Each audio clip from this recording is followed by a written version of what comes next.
कहते हैं किसी भी देश का विकास वहाँ की संस्कृति से होती है, और संस्कृति का विकास लोक संस्कृति या यहाँ के पर्यावरण और इन चीज़ों से होती है। और जब मैंने अपनी पढ़ाई शुरू की थी, थिएटर में पढ़ाई शुरू की थी, उससे पहले बहुत दिनों तक, मतलब 7 साल 8 साल तक एक थिएटर ग्रुप से था और काम कर रहा था। उसके बाद जब मैंने पढ़ाई शुरू की थिएटर में, तो मुझे वहाँ जाकर के पता चला कि रंगमंच का विकास जो है या रंगमंच की शुरुआत ही पर्यावरण या नेचर से होता है। नेचर मीन्स पर्यावरण। तो किस तरीके से थिएटर का विकास हुआ है या रंगकर्म की विकास हुआ है, तो मैं रंगकर्म में पर्यावरण की बात करूंगा, क्योंकि बाकी चीज़ों में तो आप लोग बहुत ज़्यादा बात कर रहे हैं या मतलब कर ही रहे हैं काम। तो हम रंगकर्म में किस तरीके से पर्यावरण को बचाते हैं या पर्यावरण को संरक्षण करने का काम करते हैं। आज अभिनय जो है वो बहुत ज़्यादा हॉट केक बना हुआ है, मतलब हर घर के लोग जो है अभिनेता बनना चाहते हैं, मतलब एक आर्टिस्ट बनना चाहते हैं। तो लेकिन उनको पता नहीं होता है कि एक अभिनेता को किस तरीके से बनाया जाता है, मतलब अभिनेता how to prepare a character या अभिनेता को कैसे बनाते हैं। तो अभिनेता को बनाने के लिए नेचर के साथ जाना होता है। नेचर के साथ जाने का मतलब होता है ऑब्जर्वेशन। हम सब जानते हैं कि किसी भी चीज़ को नज़दीक से जाकर के देखना। अब हम लोग इतनी बातें कर रहे हैं पर्यावरण को लेकर के, पेड़ पौधों को लेकर के, लेकिन सच बताइएगा कितने लोगों ने कितना ज़्यादा जाकर के किसी पौधा को ऑब्जर्व किया है या पौधा को जाकर के देखा है या उसमें फ्लक्चुएट होते कलर्स को देखा है या उससे बने हुए टेक्सचर्स को देखा है।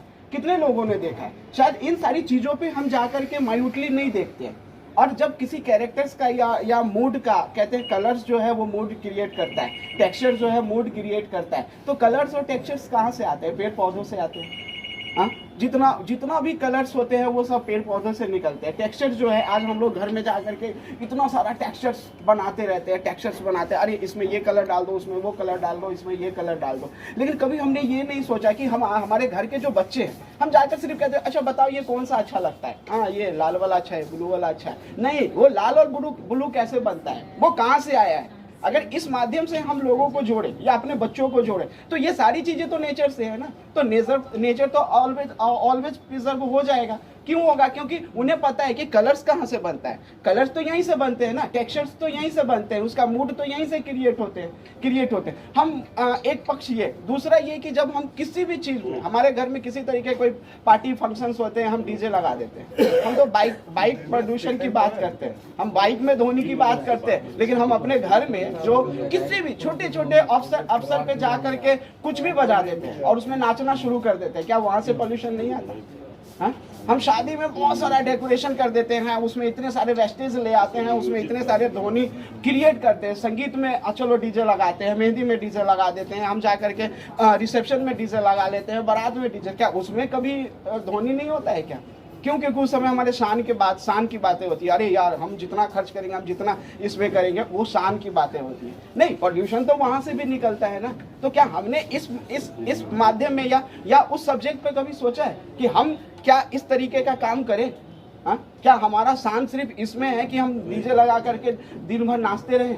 हाँ, तो इसमें भी तो हम सोच सकते हैं, यहाँ भी तो हमारी चीजें जा सकती है, लेकिन हम कभी इन सारी चीजों को लेकर के नहीं सोचते हैं। और दूसरी बात, जब हम बात करते हैं किसी भी कैरेक्टर्स को लेकर के बात करते हैं, तो ये सिर्फ और सिर्फ नेचर से ही चीजें निकल करके आती है। कोई भी पेड़ पौधा उठा करके ले लीजिए, उसमें बहुत सारा ग्रीनी होता है, बहुत सारे टेक्सचर्स फ्लैक्चुएट होते रहते हैं, कलर्स फ्लैक्चुएट होते रहते हैं। तो जब हम अपने घर में किसी को कलाकार बनाते हैं या स्कूल में जाकर के शिक्षा के माध्यम से हम जब बात करते हैं कि चलो देखो कैसे कलर्स बनते हैं या ड्राइंग क्लास लेते हैं, तो उस समय क्या हम जाकर के नेचर के बीच नहीं जाएं? हम कभी मिट्टी को लेकर के शरीर में लगा ले, उसकी खुशबू को पहचानने की कोशिश करें कि उसमें किस तरीके का नेचर है, उसमें किस तरीके की खुशबू है। तो इन सारी चीज़ों के माध्यम से ही अगर हम ये माइन्यूटली अपने बच्चों को, अपने घर में जाकर के, अपने छोटे बच्चों को या आसपास के लोगों को जाकर के इन विषयों पे बातें करें या इन विषय को लेकर के अगर चर्चाएं करें या इन विषय को लेकर के